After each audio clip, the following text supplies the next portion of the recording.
لیکن وہ سازش کے اندر جو ہے وہ ملوث پایا جاتا ہے تو اس کے اوپر بھی چارجز آتے ہیں. تو یہ تھوڑا سا ہیومن رائٹس کے اگینسٹ نہیں ہو جائے گا کیونکہ اس وقت پی ٹی آئی ٹارگٹ ہو رہی ہے. پلانرز ہیں.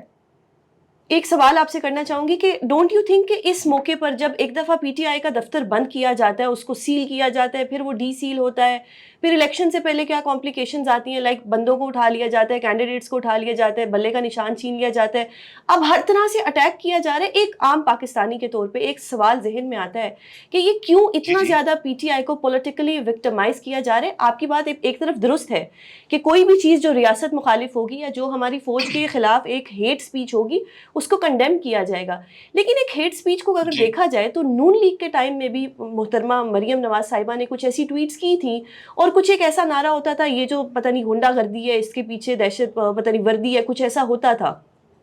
تو اس ٹائم یہ ڈیجیٹل دہشت گردی کو ہائی لائٹ کیوں نہیں کیا گیا اسپیسیفکلی جب پی ٹی آئی کا ٹائم آیا, جب خان صاحب کو گرفتار کیا گیا اور ایک بہت زیادہ ایک دنیا نے دیکھا کہ کس طرح سے پاکستان میں جو ہو رہا تھا, اس ٹائم پہ پھر آ کے ایک پارٹی کے پیچھے ایسا ایک بظاہر ایک نظر آتا ہے, شاید میرا ایک غلط آبزرویشن ہو, لیکن بظاہر ایک تاثر یہ جا رہا ہے کہ پی ٹی آئی کو اس وقت پیچھے پڑ گئے ہیں کہ جی کچھ بھی کر کے ہم نے اس پارٹی کو گرانا ہے. تو اس پہ مطلب یہ ایک سوال ہے میرا, اس کو آپ کس طرح سے دیکھیں گے؟ دیکھیں, یہ جو آپ بات کر رہی ہیں یہ سیاسی کور لینے کی کوشش کی جاتی ہے جو ڈیجیٹل ٹیررزم ہو رہا ہے. اب یا تو یہ انہوں نے نہ کیا ہو نا, یا تو اس سے ڈس ایسوسیٹ کریں. اب جو ٹیررزم ہو رہا ہے جو مینلی آپ دیکھ لیں کہ عمران خان کا اپنا جو آفیشیل ٹویٹر ہینڈل یا ان کی اپنی Facebook I D use ہوتی ہے, اسی طریقے سے پی ٹی آئی کا اپنا آفیشیل ایکس ٹویٹر ہینڈل یا پی ٹی آئی کی official Facebook I D استعمال ہو رہی ہے. تو اب چیزیں تو وہ اپنے آفیشیل اکاؤنٹ سے جب کریں گے تو پھر وہ پی ٹی آئی کو ظاہری بات ہے اس کی ہیٹ جو ہے وہ برداشت کرنی ہے نا. اگر میں حسن ایوب کے اپنے ٹویٹر سے ٹویٹ کروں گا تو پھر اس کا کانسیکوینس حسن ایوب نے بھگتنا ہے نا, پھر اس کا کانسیکوینس جو ہے وہ کسی تیسرے شخص کی ذمہ داری تو نہیں بنتی. تو بنیادی بات یہی ہے کہ اگر تحریک انصاف اس سے اظہار لا تعلقی کر رہی تھی جیسے رؤف حسن صاحب وغیرہ نے اسٹیٹمنٹ دیا تھا, تو پھر ایک اپلیکیشن دے دیتے نا, یا پھر عمران خان صاحب سے دستخط کروا کے ہر روز جاتے ہیں اڈیالہ جیل میں ملاقات کرنے کے لیے, جب ملاقات ایک دو دن نہ ہو تو پھر ہائی کورٹ میں ایک درخواست چلی جاتی ہے اور پھر وہ ہائی کورٹ کے جو ہمارے موزز جج صاحب ہیں وہ کہتے ہیں کہ اگر تو آپ ملاقات کرائیں گے تو ویل اینڈ گڈ, یہ آخری موقع ہے, تو نیکسٹ ہیئرنگ پر نہیں تو میں سمن کرنے جا رہا ہوں. تو جب وہ یہ اتنا کر گزرتے ہیں, اتنی ہر جگہ درخواست دے سکتے ہیں, ہائی کورٹس میں ہر وقت نوک کر سکتے ہیں ڈور, تو پھر ایک اپلیکیشن ایکس کو بھی لکھ دیں, ایک اپلیکیشن فیس بک کو بھی لکھ دیں کہ جناب عمران خان صاحب تو جیل میں ہیں, تو یہ تو ہمارا آفیشیل ہینڈل جو ہے وہ مس یوز ہو رہا ہے. تو یہ تو انہوں نے نہیں کیا نا, آج تو ایک مہینے سے اوپر وقت ہو چکا ہے. تو اب جب آئی ڈی آپ کی اپنی تو پھر کانسیکوینس آپ نے ہی فیس کرنا ہے نا. پھر اس میں یہ تو نہیں ہو سکتا کہ آئی ڈی آپ کی ذمہ داری کسی اور کے اوپر لگا دیں. No sorry. لیکن حسن اپنا ایک پوائنٹ آف ویو دینا یا اپنا ایک خبر کسی کو پہنچانا, تو اس میں کوئی ایسی مجھے لگتا ہے کوئی بری بات تو نہیں ہے. خبر ہوتی تو ایک الگ بات ہے. جب آپ ادارے کے اندر آپ یعنی رینک اینڈ فائل کے اندر خلیج پیدا کرنے کی کوشش کریں. آپ کا 1971 کی وار سے 1971 میں جو فال آف ڈھاکہ تھا اس سے جنرل عاصم منیر کا کیا تعلق ہے بتائیں مجھے. لیکن حسن 1971 اور مجیب الرحمان کو تو پاسٹ میں نواز شریف صاحب بھی ڈسکس کر چکے ہیں. نہیں سوال میں سوال کر رہا ہوں نا, میں آپ سے سوال کر رہا ہوں کہ پی ٹی آئی کے آفیشیل ہینڈل کے اندر جب انہوں نے وہاں سے ایکس ہینڈل سے انہوں نے ٹویٹ کیا یا عمران خان صاحب کے ایکس ہینڈل سے ٹویٹ کرتے ہیں وہ ویڈیو جس پہ پاکستان ٹوٹ رہا ہے, اس بات ہو رہی ہے. چلو وہ ماضی کے جو بھی قصے تھے اگر آپ نے ہسٹری بیان کر رہے ہیں تو کریں, پھر اس پہ جنرل عاصم منیر کی فوٹو لگانے کا مقصد کیا تھا اینڈ میں آ کر کیوں لگائی فوٹو جنرل عاصم منیر کی؟ دیکھیں میری جو ان کا کیا تعلق تھا 1971 سے؟ شاید وہ ایک similarity probably I am not sure, شاید وہ ایک سملیرٹی دکھانا چاہ رہے ہوں ود اپالوجی اگر ایسا کچھ ہے کہ اگر ان کو ایک سملیرٹی دکھانی ہو.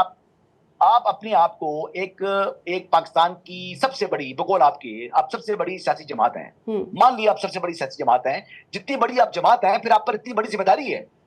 کہ آپ جو ہے وہ ایسی حرکتیں مت کریں. جب آپ خود ایسی حرکتیں کریں گے تو پھر اس کا کانسیکوینس آپ ہی نہیں فیس کرنا ہے نا. تو حسن پاس میں تو مسلم لیگ نون اور مریم صاحبہ, نواز شریف صاحب, ان سب نے بھی تو پاک فوج کو ٹارگٹ کیا ہے کسی نہ کسی حد تک. مطلب یہ ایسا نہیں ہے کہ پہلی دفعہ ہی ہوا ہے. فال آف ڈھاکہ میں کیا نواز شریف صاحب نے اس وقت کے سٹنگ آرمی چیف کو کہا کہ جی اس ٹائم تو جنرل جیہ صاحب تھے لیکن ذمہ داری پھر بھی آپ کی تھی, کیا انہوں نے جنرل باجوہ کو یہ بات کی؟ نہیں کی نا. یہ بات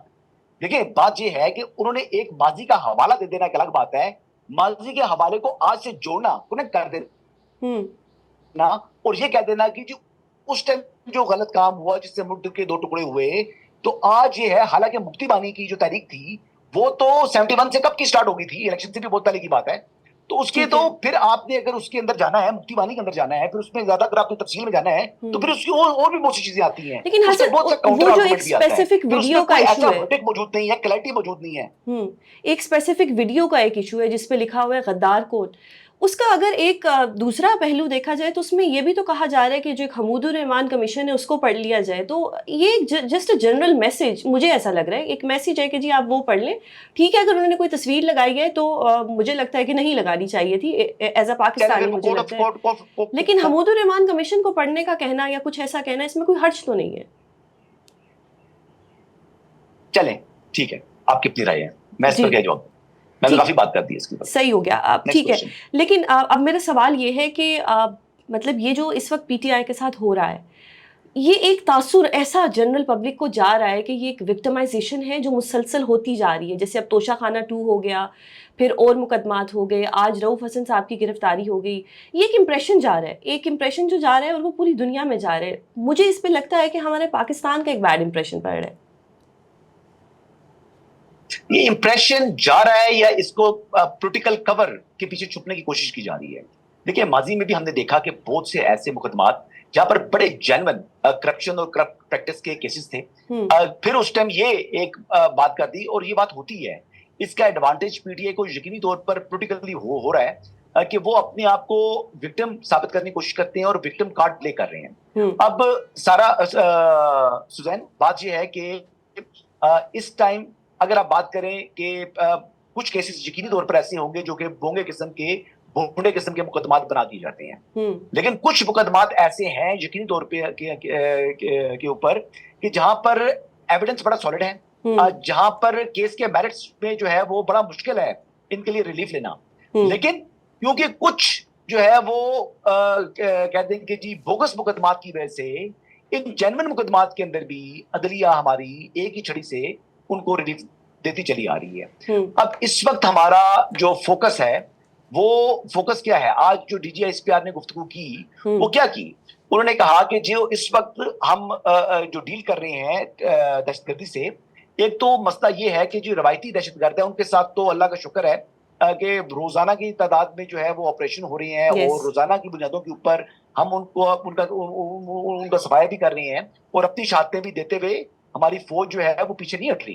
اور روز ہم جو ہے اپنے شہیدوں کے جو ہے وہ جنازے اٹھا رہے ہیں اپنے کندھوں کے اوپر، یہ بات بھی وہ کر رہے ہیں، لیکن اب روایتی انداز سے ہٹ کر جو کچھ ایسے اقدام ہیں جو نیشنل ایکشن پلان کے تحت جو ریوائز کیے گئے تھے ان پلانز کے اوپر عمل درآمد کرنا ہے۔ اب اس میں کچھ اس قسم کی باتیں ہیں کہ کچھ گھٹ چھوڑ اگر آپ دیکھیں تو دہشت گردوں کا اور سمگلرز کا ایک کنیکشن ہے، پھر اس طرح مدرسہ کی رجسٹریشن کے حوالے سے معاملات ہیں، اس طرح بہت سی اس کی چیزیں ہیں جو کرنے کی ضرورت ہے۔ یہ تمام وہ پوائنٹس ہیں جس کے اوپر تمام عسکری اور سیاسی قیادت نے ماضی میں اتفاق کیا، لیکن اتفاق کرنے کے باوجود جو پوائنٹس تھے جن کے اوپر عمل درآمد کرنا تھا وہ انفارچونیٹلی ان کے اوپر عمل درآمد نہیں ہو سکا۔ اب ایک بار پھر جو عزم استحکام ہے وہ کیا عزم ہے کہ وہ پوائنٹس جن کے اوپر ہم نے ابھی تک عمل درآمد نہیں کیا ان کے اوپر عمل درآمد کو یقینی بنانا، تاکہ جو فائنینسنگ ہے جو ٹیررسٹ کو تھرو سمگلرز ہوتی ہے ان کی جو ایک فائنینشیل لائن ہے وہ کٹ ہو سکے۔ اب وہ فائنینشیل جو سمگلرز ہیں ان کا جو کنیکشن ہوتا ہے وہ پولیٹیکل لیڈرشپ کے ساتھ بھی تعلقات ہوتے ہیں، وہ لوکل جو پولیٹیکل لیڈرز ہوتے ہیں یا وہاں کے جو ایون صوبائی سطح کے اوپر یا نیشنل لیول کے اوپر ان کے اپنے فائنینشیل انٹرسٹ کپل ہیں ان سمگلرز کے ساتھ۔ اب اس طرح بہت سے لوگوں کا، میں فار ایگزامپل بات کرتا ہوں کہ چمن جیسے جو علاقہ ہے وہاں پر ہر بندے کا کام ہی اسمگلنگ ہے۔ اب جب اسمگلنگ ہے تو وہاں پر جو پوری کی پوری کمیونٹی ہے اس کو بڑی تکلیف ہے کہ ان کی جو بریڈ اینڈ بٹر دہائیوں سے چلتی آ رہی تھی، اس میں کچھ غلطی ہماری ریاست کی بھی ہے کہ ان چیزوں کو اس وقت کنٹرول کرنا چاہیے تھا اور ان کو آلٹرنیٹ مینز آف ارننگ جو ہے وہ فراہم کرنے چاہیے تھے، لیکن بہرحال جو اب سچویشن ہے وہ ہے، اب ہم نے تو ان کو کٹ کرنا ہے۔ جو ڈالر کی اسمگلنگ جس طریقے سے ہوئی ہے، جس طریقے سے پاکستان سے یہاں تک کہ یار آپ یہ دیکھیں کہ گوشت تک اسمگل اوور ہو رہا تھا، یہاں سے مرغی تک جا رہی تھی افغانستان میں, اور وہ افغانستان سے آگے جو ہے سینٹرل ایشین اسٹیٹ میں جا رہی تھی. اس طرح چینی, پتی, بسکٹ, یہ چیزیں ہماری یہاں سے اسمگل ہوتی نہیں ہیں. اب پاکستان نے تو اپنی جو فوڈ سیکورٹی ہے وہ اپنے 4 صوبوں گلگت بلتستان اور کشمیر کو دیکھ کر جو ہے وہ اس کا حساب لگانا ہوتا ہے. پھر پیچھے افغانستان آ گیا, پھر افغانستان کے بعد اس سے پیچھے سینٹرل ایشین اسٹیٹس آ گئی, تو پھر ظاہری بات ہے چیزوں نے مہنگا ہی ہوتا ہے, ڈیمانڈ اینڈ سپلائی کا فرق آ جاتا ہے. تو یہ وہ چیزیں جن کو ہم نے پہلے بھی کاؤنٹر کرنا تھا, جن کے اوپر جو ہے ہم نے رکاوٹ ڈالنی تھی وہ ڈالی, اور بڑے اچھے طریقے سے جو کیئر ٹیکر گورنمنٹ تھی اس ٹائم, ہماری جو ملٹری لیڈرشپ ہے اور اس وقت کے وزیر داخلہ سرفراز بھٹی نے بڑے اچھے طریقے سے جو ڈالر کی اسمگلنگ تھی یا دیگر اسمگلنگ تھی اس کے اوپر جو ہے کنٹرول کیا, اور اس کا پھر ہم نے ایفیکٹ دیکھا کہ جس طریقے سے ڈالر کی قیمت نیچے آئی. ایک چیز, انٹر بینک بھی ڈالر نیچے آیا, اوپن مارکیٹ میں بھی جو فرق تھا وہ 20-30 روپے کا آ گیا تھا, وہ 20-30 روپے کا فرق ختم کیا. تو یہ ایک مؤثر طریقہ کار جو ہے وہ اڈاپٹ کیا ہے. تو میرے خیال سے انہی جو فٹ پرنٹس کے اوپر آگے کام بڑھنا چاہیے تاکہ یہ اس میں اور بہتری آ سکے. حسن ایک آخری سوال, ایک میں چیز جاننا چاہوں گی کہ اس وقت جو عوام ہے وہ تھوڑی سی کنفیوز ہے, مطلب ہماری عوام 2 حصوں میں بٹ چکی ہے. آدھی عوام جو ہے اس کا ایک غم و غصہ ہے جو کہ وہ کچھ لوگ جو ہے فوج کو قصوروار ٹھہراتے ہیں, آدھی عوام جو ہے وہ عدلیہ کو قصوروار ٹھہراتی ہے. بیسکلی پاکستان میں اس وقت 2 پولیٹیکل پارٹیز جو ہیں وہ آمنے سامنے ہیں اور ان کی وجہ سے کنفیوژن آئی ہوئی ہے. کیا ایسا وقت پاکستان میں آئے گا کہ جس وقت عوام کا جو ایک اعتماد ہے وہ عدلیہ کے اوپر اور پاک فوج کے اوپر بحال ہو جائے اور ساری پاکستان کی جو قوم ہے وہ ایک قوم کے طور پہ چلے, بجائے اس کے کہ نون لیگی, پی ٹی آئی اور پیپلز پارٹی؟ کیا ایک ایسا وقت آئے گا کہ جب ہمارا اپنی جوڈیشری پہ اعتماد ہوگا, ہمارا پاک فوج پہ اعتماد ہوگا, ہمارے لیڈرز پہ اعتماد ہوگا؟ دیکھیں سوزین, بات یہ ہے کہ میرے خیال کے مطابق آج بھی آپ کوئی بھی سروے کروا لیں, آپ خود سروے کر لیں, آپ دیکھ لیں تو ہمارے جو عوام ہیں وہ افواج کے اوپر اعتماد کیوں نہ کریں. دیکھیں اب بات یہ ہے کہ سیلاب آتے ہیں تو ہم افواج کی طرف دیکھتے ہیں اور بلاتے ہیں, اور دنیا میں بھی ہوتا ہے کہ ان کی افواج آتی ہیں اور اس قسم کی ریسکیو آپریشنز کرتی ہیں, لیکن ہماری افواج ایک ٹائم کے اوپر دہشت گردوں کے خلاف جنگ لڑ رہی ہیں. بالکل. اور یہ ایک دن کی جنگ نہیں ہے, یہ سالوں کی جنگ ہے. یہ ایک وہ جنگ ہے جو کہ پتہ نہیں کب سے شروع ہوئی ہے, یعنی 1947 سے دیکھیں, 48 سے دیکھ لیں کہ انڈیا کے خلاف جو پاکستان کی جو بارڈرز کی سیکیورٹی ہے وہ جو ہے وہ ذمہ داریاں نبھا رہی ہے ہماری افواج, جو ان کا کرنے کا کام ہے. اوبویسلی وہ اسی کام کے لیے ہم نے فوج رکھا بھی ہے, اس لیے فوج کو جو ہے وہ ہم اپنی جان سے بڑھ کر جو ہے وہ پیار کرتے ہیں. تو وہ اپنا کام بڑی ایمانداری سے کر رہے ہیں. اس کے علاوہ ان کا جو ان کی قربانی ہے پاکستان کے لیے وہ بھی اگر آپ دیکھیں تو ان گنت ہیں. ان کے شہدا جو ہیں ان کے, اس چیز کو ہم ڈینائی نہیں کر رہے, بٹ دا کوسچن از کہ عوام کا کس طرح سے ایک اعتماد دوبارہ سے بحال ہوگا. جو اگر ایک آدھی عوام کو لگتا ہے کہ فوج قصوروار ہے تو ان کا اعتماد کس طرح سے بحال ہوگا؟ نہیں, آدھی عوام کو نہیں, آدھی کا بھی 1/4 چلے اگر 1% لوگوں کو بھی ایسا لگتا ہے. نہیں 1% نہیں, یعنی آپ یہ دیکھ لیں کہ ملک میں اس ٹائم اگر 15-16% لوگ ایسے ہیں جو بالکل یقینی طور کے اوپر اس ٹائم جو ہے اس بات پر آ گئے ہیں کہ یعنی 85% جو ہے 86% لوگ ابھی افواج کے ساتھ ہیں, 14-15% لوگ جو ہے سپوزٹلی وہ ان کی موجودہ جو پروپیگنڈے کا شکار ہو چکے ہیں. یہی ڈیجیٹل ٹیررزم ہے جنہوں نے 14-15% پاکستانیوں کو اس وقت گمراہ کر دیا ہے کہ وہ جو کہ ہمارے لیے اپنی جانوں کی قربانی دیتے ہیں, جو اس مٹی کے اوپر ہر روز اپنا خون نچھاور کر رہے ہیں, ان کے ساتھ بھی ہمارے دل میں ایک جو ہے وہ میل آ گیا ہے. تو یہی جو ہے ڈیجیٹل ٹیررزم تھا. اسی طریقے سے یہی مائنڈ پروٹ کرنے کی کوشش تھی, یہی سازش تھی, یہی آپریشن گولڈسمتھ 2 ہے. اسی طریقے سے پاکستان کو بدنام بھی کرنے کی کوشش کی جاتی ہے, پاکستان کی افواج کو بھی جو ہے وہ کی جاتی ہے. اور آج D G S P R نے بڑے اچھے طریقے سے بتایا ان ممالک کے اندر جو آپ یہ دیکھ لیں کہ مشرق وسطیٰ کے اندر کہ وہاں پر کیا کیا گیا, وہاں کی افواج کے خلاف جو ہے وہ عوام میں نفرت پیدا کی گئی. اور یہی ایک آلریڈی ٹیسٹڈ فارمولا ہے جس کو ریپروڈیوس کرنے کی کوشش کی گئی پاکستان کے اندر. لیکن اللہ کا شکر ہے ایک تو پاکستانی جو عوام ہے وہ انہوں نے جو ہے وہ اتنے جو ہے سادہ لوگ نہیں ہیں, کسی حد تک وہ اس جو سازش تھی اس کو پھانپ گئے. لیکن کچھ لوگ ایسے ہوتے ہیں کہ جو کہ ظاہری بات ہے کہ سادہ لوگ ہوتے ہیں, وہ کسی جو ہے وہ ٹریپ کے اندر آ جاتے ہیں یا وہ تذبذب کا شکار ہو جاتے ہیں. تو یہی چیز جو ہے اس کو ختم کرنے کے لیے یہ آپ کی ذمہ داری بنتی ہے, یہ میری ذمہ داری بنتی ہے, یہ ہمارے میڈیا انڈسٹری کے اندر دیگر لوگوں کی ذمہ داری بنتی ہے کہ یہ افواج اور عوام کے درمیان جو خلیج پیدا کرنے کی ایک گھرونی سازش ہے, اس سازش کو ناکام ہم نے بنانا ہے. اور اس سازش کو ناکام بنانے کے لیے ہمیں اپنا کردار پلے کرنا ہے, اور ہم نے اسی طرح کے جو ڈیجیٹل فورمز ہیں ان کے اوپر آ کر اپنی افواج کے لیے ان کی قربانیوں کے حوالے سے عوام کو بتانا ہے کہ یہ ہمارے لوگ ہیں. دیکھیے فواد چودھری سے اس دن میں بات کر رہا تھا تو بڑی خوبصورت بات کی. انہوں نے کہا جی کیا آپ دیکھتے ہیں, یا تو آپ کے ملک کے اندر آپ کی فوج ہوگی, آپ کی فوج نہیں ہوگی تو پھر دشمن ملک کی فوج ہوگی. یعنی پاکستان میں آپ کو پاکستان پاک فوج پسند ہے یا آپ کو انڈین فوج پسند ہے؟ اب پاکستان کے اندر آپ کو انڈین فوج تو قابل قبول نہیں ہے نا, تو پھر آپ کو پاک فوج ہی آپ کے لیے جو آپ کی جو ہے وہ سیکورٹی جو تو آپ کو فراہم حسن کرتی پھر ہے, مارشل لاء کی آپ کے طرف لیے جانا آپ کی چاہیے یا کرتے ہیں. نہیں, مارشل لاء لگ جانا چاہیے پھر؟ دیکھیے نہ ایمرجنسی ہے, یہ بے تکی اور من گھڑت جو ہے, یہ قسم کی فضول قسم کے شوریاں اڑائی ہوئی ہیں, یہ فضول قسم کا پروپیگنڈا کیا ہوا ہے کہ جناب مارشل لاء لگنے والا ہے, ایمرجنسی لگنے والی ہے, یہ ہونے والا ہے, وہ ہونے والا ہے. ایسا کچھ بھی نہیں ہونا. میں آپ کو بڑا کلیئرلی کیٹیگوریکلی کہہ رہا ہوں, نہ مارشل لاء کو آپشن ہے نہ ہی ایمرجنسی کو آپشن ہے. اور ہاں یہ بات یقینی طور پر میں بتا سکتا ہوں کہ جس بات کی بیس کے اوپر یہ بات کی جا رہی ہے کہ جی یہ ہو جائے گا, وہ شاید وہ سمجھ رہے ہیں کہ جی وہ مخصوص نشستوں والا فیصلہ آ گیا ہے. تو وہ فیصلہ تو نہ وائٹ ہے نہ بلیک ہے نہ وہ گرے ہے, وہ پتہ نہیں اپنی نوعیت کا عجیب فیصلہ کرتی ہے کہ اپیلز کو مسترد مجھے کر تو بڑا دیا. جسٹیفائڈ فیصلہ لگتا ہے, جب میں نے فیصلہ پڑھا اور میں نے اس میں سب دیکھا تو بڑا جسٹیفائڈ تھا. فیصلہ کیا ہے؟ فیصلہ اپیلز 185 کی مسترد کی, اچھا 187 کو استعمال تو کیا, سواب دیدی جبکہ اختیار ہے آرٹیکل سپریم 51 کورٹ کا میں ٹو پرووائڈ آپ جسٹس. کی آواز آپ میری بات میں بات کریں گی تو میری آواز بھی کٹ جائے گی اور آپ کی بات کریں گے. آپ اپنی بات کر لیں پھر میں بات کرتا ہوں. میں کہنا چاہ رہی ہوں کہ 187 میں مطلب جسٹس پرووائڈ کرنا ہے کہ جو بھی چیز قانون کے مطابق ہو جسٹس پرووائڈ کیا جائے, تو اس کے مطابق تو یہ فیصلہ بالکل صحیح ہے, جسٹیفائڈ ہے. میں بات کر لوں. جی اچھا 187 میں سپریم کورٹ کا محدود اختیار ہے. 184 ریڈ ود 187 میں جب سپریم کورٹ کمپلیٹ جسٹس کرتی ہے تو وہ وہاں کر سکتی ہے جہاں پر جہاں پر آئین واضح نہ ہو, اور ایون کہ جہاں پر قانون کے اندر بھی اگر وہ چیز واضح ہو جائے تو 187 کا استعمال نہیں ہو سکتا. لیکن سپریم کورٹ نے جہاں پر ایون آئین پاکستان کا آرٹیکل 51D بڑا واضح تھا, وہاں پر کمپلیٹ جسٹس کا استعمال کیا, جو کہ بظاہر آئی ریپیٹ اگین بظاہر غیر آئینی اقدام ہے سپریم کورٹ آف پاکستان کا.